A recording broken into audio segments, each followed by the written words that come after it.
Hey, what's up my fellow collectors? Jim here with another figure review, and again we're taking a look at the Marvel Legends Ragnarok wave, and this time it's the Hela figure. Now this figure again was one of those ones I just kind of bought because I saw it on the peg, and it does look really nice. I do have to say, I do like the extra head sculpt that we get with it, and I do like the kind of crazy hair thing going on. It's very cool. But the packaging is what we've seen within this Ragnarok wave. You got Legends series, you got Thor Ragnarok, you got Marvel's Hela. You do have the Thor hammer at the top. You got that at the bottom. You got an image of the character on the side. Same image on the back. You got the cool picture along with a little bit of a bio read up.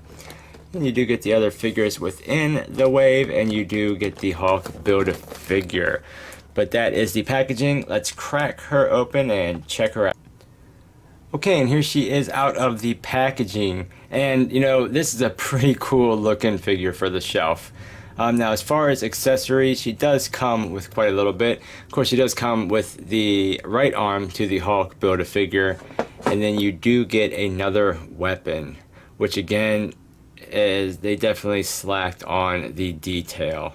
The sculpt is there, but the paint detail they definitely slacked on. Could have made it look better, but that is the Build-A-Figure piece that you do get with them.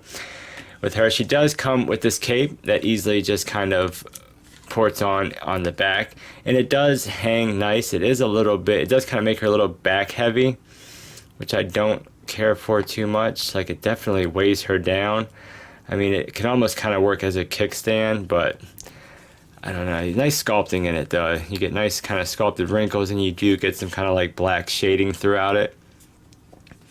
But I almost kind of even prefer her without it.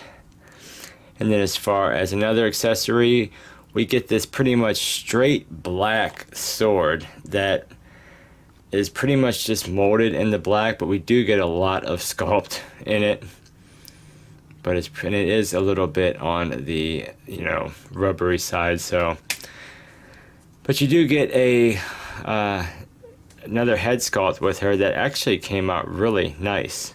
I definitely like the paint and sculpt on this. Looks really good job with that dot matrix stuff or whatever Hasbro's using.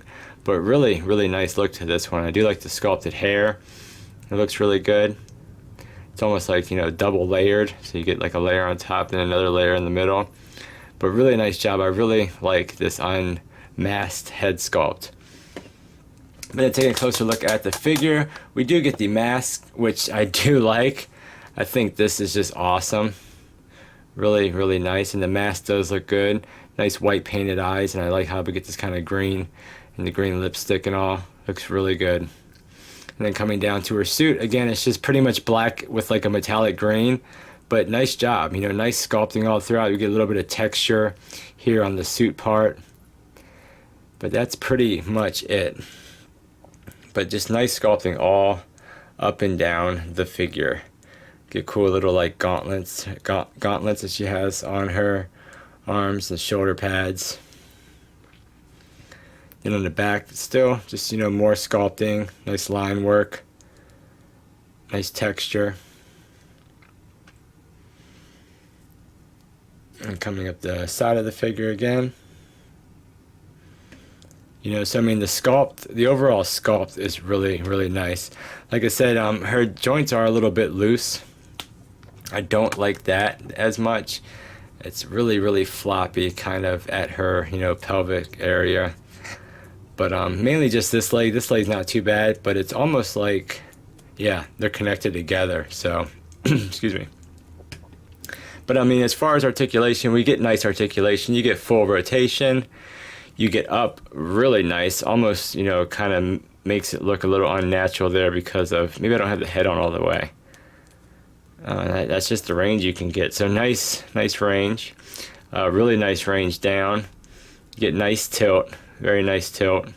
The arms are a hinge and swivel, and they hinge out pretty much horizontally, so that's good. You get a full swivel out of that. Oh, if you don't get it caught on her hair pieces.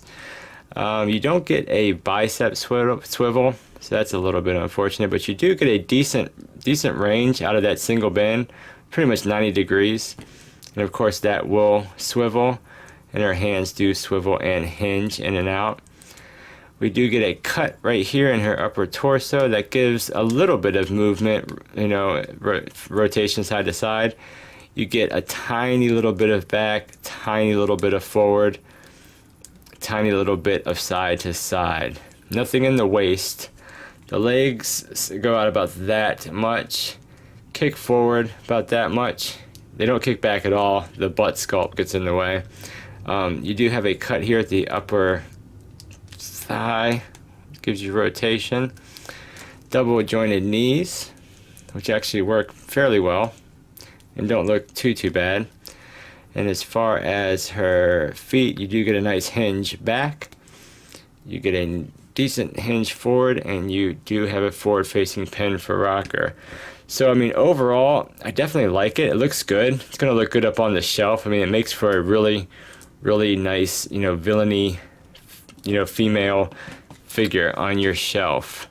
Like I said, I mean, the cape, even though it does kind of look good on her, I don't know, I just don't like how it just makes her so back heavy.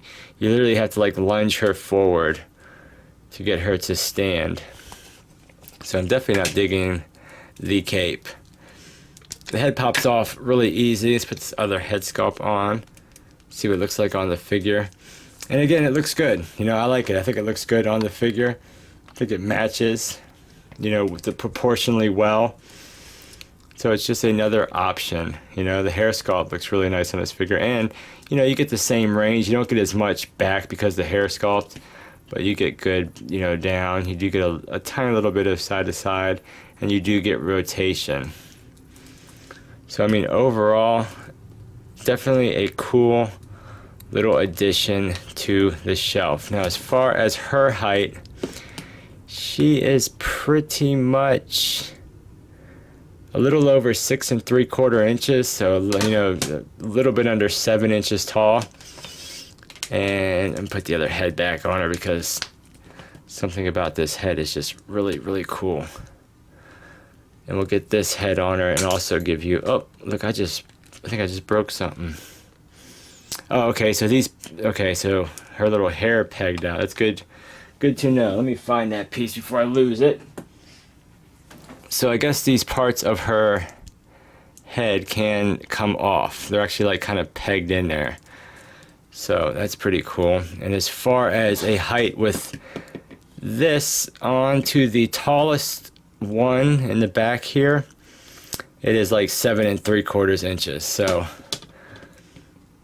as far as some comparisons, here is the, let me get her to stand. She's not standing for me. That's one issue I do kind of have with this character. She doesn't want to stand very well for some reason. Alright, let me just put her back like that so she doesn't fall. I'll give you guys some size comparisons. Here's the SH Figure Arts Jack Sparrow.